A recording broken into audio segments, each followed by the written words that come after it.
fuck,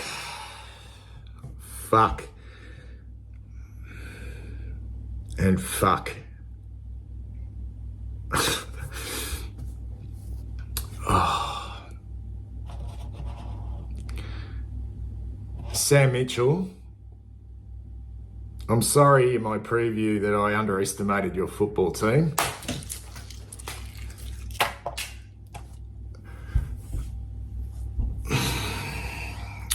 Draft pickup.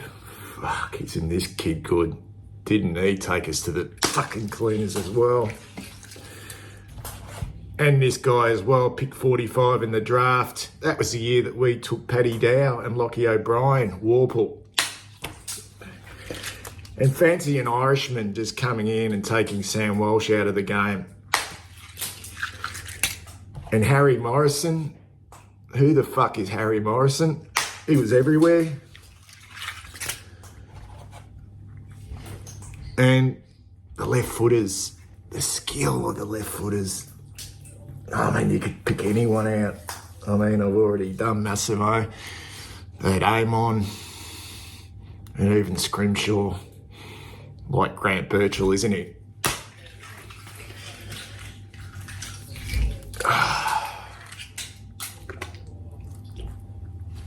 So that's it, guys. That's where I'm at the moment. Pure egg on my face. And I apologise sincerely. That's all I've got for you today. It is the Egg Cup. It is now known as the Egg Cup. Howdy. That is my new introduction. Howdy. I got that from an album by the Teenage Fan Club. I'll just put that album up now. I love this album. It's not one of my favourite albums of all time, but Teenage Fan Club are right up there as one of my favourite bands of all time. It's kind of, if you don't know the band, it's kind of like sort of, I'm not saying it's power pop revival because they've been around since the late 80s, but it's just that classical power pop sound, a little bit Americana, although they're from Scotland, out of Glasgow, and just beautiful harmonies, unbelievable simple songs with great chord progressions, more hooks and a tackle box, but great lyrics, like simple lyrics, but kind of profound at the same time. And really, their music is so upbeat, so happy. And I've been listening to this album. I've been listening to this album over the last 48 hours. I've pretty much, other than putting together the review of the debacle against Richmond and putting those votes up, I've pretty much switched off. Not necessarily thinking about us in this preview, but everything, mainstream media, any Carlton-related content, no disrespect to the other Carlton content creators out there, and disappeared from social media. And it's been quite refreshing. It's probably going to be something I'm going to do more often. I want to try and get back to, and it seems rather ironic, guys, that I'm running a YouTube channel and speaking about the club. But I want to get back, I suppose, to trying to enjoy the experience of football. And I know that's really tough when your club hasn't had success for a long time, but I feel like my love for the game and sometimes the club gets a little bit soured by the constant noise, of one, social media, which is huge, and then just the saturation of the mainstream football media as well. And I'm removing myself from it. Everything that I'm going to speak about will be pretty much in response to what you guys provide with your brilliant insights in the comments. And that's about it. I rarely engage with anything. I keep a check on obviously what's happening at our football club. And it's been refreshing. I've been listening to music, a lot of it, including the Teenage Fan Club. And when I was thinking about this, and I'm really looking forward to Thursday night. I'm not going with a hell of a lot of confidence. It's more hope. It's more hope than well, it's hope more than anything. And I think when you start dealing with hope rather than real confidence, that's a problem within itself. But the lyric, the opening line to a song from this album, Howdy by the Teenage Fan Club, it goes like this. The song's called The Town and City, but it says, it feels good to be here again. And it does. If you love the game, and you got a club to support, then there's nothing better. There's nothing better to be able to go to the football or watch it on the TV and support a club. That doesn't mean you can't be brutal at them and criticise them. I'm not saying that, but fuck, we've got a club to support, and I am looking forward to once again going. Maybe once again being very, very disappointed, but I don't know, guys. It's a weird feeling I'm going through at the moment. I just can't wait to see what we're going to dish up against the Hawks, who I must admit I thoroughly rate, and they are by far the most enjoyable team to watch in the AFL at the moment. They play the game in a really unique and modern, it's a modern way. It's really embraced the way football's going. I think, just not only the method in which they play, but just I think the way young players are really confident. But at the same time, there's one thing to have confidence, but also buy in. I don't think there's a team that I've seen, and it's a big call, but I don't think I've seen a team in a short amount of time buy in to something as much as what Hawthorn have done over the last, say, not 12 months, probably 12 months. They just bought into this method of what Sam Mitchell wants, and they just play they play with freedom, but at the same time, there's a paradox of it's highly disciplined. I mean, it's not flaky.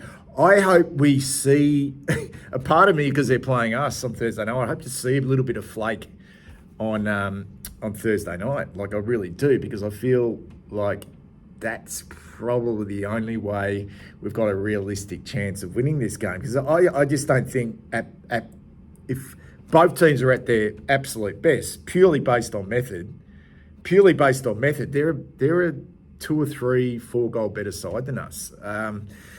And yeah, I love the way they play. It's hard not to like the way they play, although you look at some of their players and think, geez, I'd love to give him a clip behind the ear. But wouldn't you love, from an opposition supporter, for some opposition supporters go, geez, I'd love to give that bloke from Carlton a clip behind the ear. He gives us the shits because he's got a bit of mongrel in him, or he's a cheeky bastard, or he's overconfident, but he plays the game in the right way.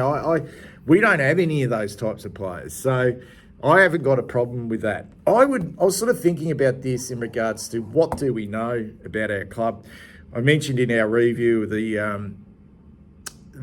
Richmond debacle, guys, that we as a supporter base, and we don't get a lot of opportunities to go to training, and that's only one part of it that we can analyse and assess what they're doing, but we rarely get that opportunity to go. But we listen to a few interviews here or there with players and coaches, but it's 120 minutes of performance that we analyse, and that's it. To try and get an exact reason about what's going on at our football club, and you can formulate as many opinions as you want. Is it coach driven? Is it player driven? Is it a combination of both? Is it culture difference? Is it based on culture? And I was just sort of thinking, when I was putting this preview together, I'd love to sit down, guys, and just have a really deep, off the record, a really deep conversation with Cade Simpson. And I know Simo didn't play under Michael Voss. He'd already retired, but he was still at the club. He was assistant coach of the AFLW team, and he would have been around the club. And he'd been around the club for that long, so he knows the culture. He knows the feel of the club. And there's been changes since he's gone. But he's been at Hawthorn now since 2022 as a defensive coach. And I'd love to just rack his brain just to get a bit of an insight between the difference between the two clubs. Based on culture, and also an indication of what Sam Mitchell's like, because he would have got to know Michael Voss a little bit. You know, being an AFLW assistant coach, you would have seen Voss in charge in his first year at the Blues, and you would get if it was a really honest conversation with Simo, I'm sure you'd get some really good insights between the two clubs and why. I mean, I'm not quite sure if he's gone on the record for his reasons for leaving Carlton, but maybe it was based around he just needed to get out and experience something different, you know, experience a new culture, because he'd been at the one place for a long time and a really unsuccessful time at the football club as well. And he's now at Hawthorn, who are flying, and he's looking at us and thinking, shit, that's the club that was a part of for 300 odd games. You know, you'd reach a point in time where it looked okay, and then it just falls away again. So I was thinking about that. As far as the game goes, guys, as I said, I'm so impressed with Hawthorn and the turnaround. And I don't think it's like a massive turnaround. I think they've been building Hawthorn, but to think that this time last year we'd come off the first two games of the year, because we played the opening round or whatever it's called. We'd beaten Brisbane, who were grand finals the year before, in that unbelievable game where we came from behind. And then we had a hard-fought win against Richmond at the MCG in round one. And the Hawks were smashed by fucking Essendon in round one last year. In fact, they only won one game out of their first seven, Hawthorn last year. But the turnaround has been, it feels like it's been so quick, but sort of seamless. And I'm thinking, and it's been though, in those games, like the first two games of this year, it hasn't been like easy for them. Like it hasn't been like they've just waltzed through. Like they go to Sydney. That's a fucking tough place to win, the SCG, but they go there and get the job done. They're challenged in the third quarter, but they get the job done. Not just without skill. Again, a great method on transition and their skill level, but they get the job done with some real hardness and some real grit. And then the same with Essendon. I don't think they were at their best at all last week against the Bombers, but in the end, they just did enough when they were challenged. Like they never allowed Essendon to get real momentum in that game. And I can't see a situation in this game unless Hawthorn, I'm not saying completely off, but I feel like they're going to have to be 2 or 3, 5% off for us to have a chance. I really do. And I'm still sort of thinking, because this has happened relatively quickly for Hawthorn, and you look through their team still, and there are still a sprinkling of younger players through there, that there's still not a hardened team in regards to sustainability or sort of consistency across a number of years. And maybe they might have a down week this week, and I'm hoping like hell it is this week. But at the same time, we can't be going there expecting the Hawks to have a down week. We have to be going there like to be playing at our absolute fiercest for a start. And I don't even know what that means for us anymore, guys. I don't even know what fierce, and I know Jacob Wearing said we need to get back to being a blue-collar team. He said that in an interview last year, but I don't even know what blue-collar for us means anymore. Like, I understand the term that we are a contested based football team, but blue collar to me is a team that continually and consistently fucking rolls their sleeves up under any circumstances. I see as, although the style and the method might sound good, the DNA might sound good as blue collar and contested base, I only see it for like small sections of the game. And unless we are able to make this an absolute scrap for 4 quarters, and I mean for 4 quarters, then I don't see any chance for us in this game, because what Hawthorn do very well is they'll know we will be fierce. They know, like, they'll be banking us coming out firing. And that in itself's a little bit, I suppose, for me, a little bit weak and pissed that we have to respond after such a fucking bad loss to then come out and be fierce and bring the energy, to bring the fucking urgency. And I just think Mitchell, not necessarily have his team lined up, I just think he's so smart around method that he will wait for us. Well, not so much wait for us, because they don't necessarily rely on that style of play. And don't get me wrong, they're a tough team. They've got tough players in that team who put their head over the ball. You know, you fucking Will Day and Newcomb. I know they haven't got Warple at the moment, but they've got some Hardwick. They've got some fucking tough players who will not take a backward step.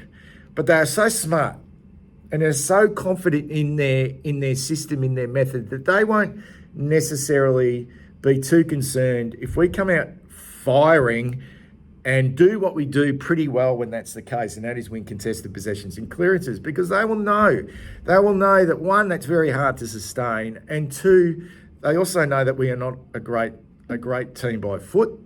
We don't necessarily have a great method going inside forward 50. And for us just to change fucking overnight, because we haven't necessarily seen it, they won't panic under any circumstances, Hawthorn.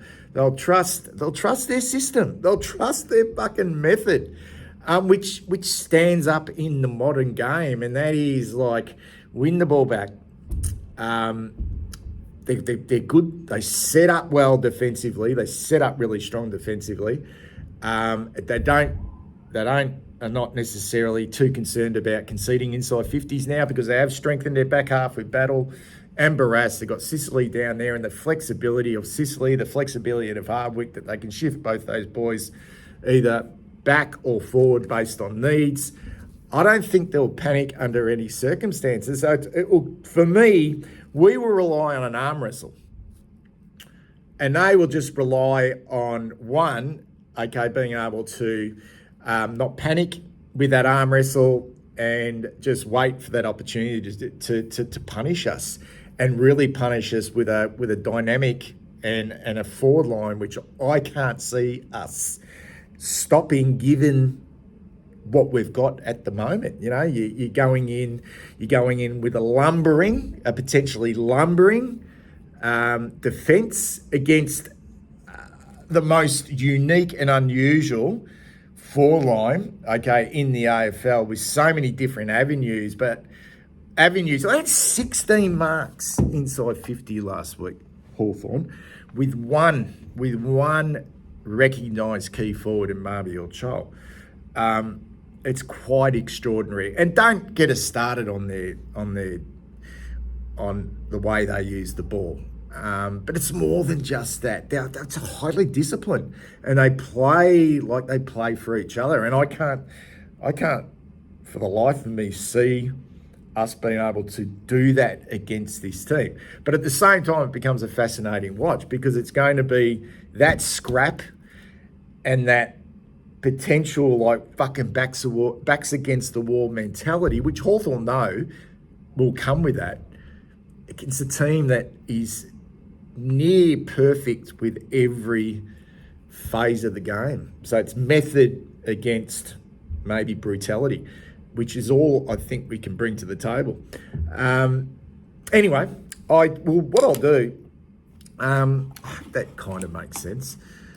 I'll just have a quick look. I'll go to Hawthorn first. And they lose Scrimshaw. They haven't got who's the other boy that went out the week before? It was Warple, wasn't it? So they were down a midfielder, but Josh Ward came in and played a really good role. And they were able to switch the magnets around to cover Warple, but I still feel like he's a bit of a loss. And Scrimshaw goes out, but I think is it Giaf? I think he played reasonably well for Box Hill in the VFL on the weekend, so they can bring him back in as a running defender. And as I said, the flexibility around, and they've still got a couple of other guys. They'd probably love to bring back Cal Shadir. They'd love to bring him back, but he's not available at the moment. And also Mitch Lewis is coming back from that ACL. But I go through their team, like strong down back with Barras and Battle coming in. They can flip Sicily forward. That will be interesting if they do that at some time during this game. And they get plenty of run. Weddle, Impey, D'Ambrosio down back as well if he plays across half back. And they just got runners everywhere through the middle of the ground. Highly disciplined role players as well, including the Irishman Connor Nash, who I think has just come on in leaps and bounds for them. And my favourite player in the competition is Dylan Moore. He is right at that point in his career where he knows his game inside out, and his pressure and his work rate is as good as any small forward in the competition, and he can hit the scoreboard as well. And you look up in their front half, I mentioned before, it's just stacked with guys who just in and out of the game. Might be quiet for 15, 20 minutes and they'll pop up, but their defensive pressure is great. They're exciting. And then guys like Carl Amon. I thought when Marbiel Chol and Carl Amon, when the Hawks recruited them, I just thought flaky. Both those players are flaky. And they still might be, particularly Marbiel Chol. I think he's one, for me, everything's going okay at the moment for Marbiel Chol, but I still feel like he's probably the most suspect player in that team in that regards, if things aren't quite going his way. But Carl Amon's really surprised me. He really surprised me. He's more than just an outside sort of running player. Like he's got something about him. And they got like the ruck contest between Lloyd Meek and TDK is going to be an absolute beauty. You got one who's just an absolute brute, which is Lloyd Meek. He took Brody Grundy to the cleaners. And I felt like he had the better of both Essendon and Ruckman last week. But up against TDK, likes to get to work at ground level. That's going to be a fascinating matchup. So yeah, they're a really good team for us guys. What changes? Who knows? But I feel like just having a look at the VFL from the weekend.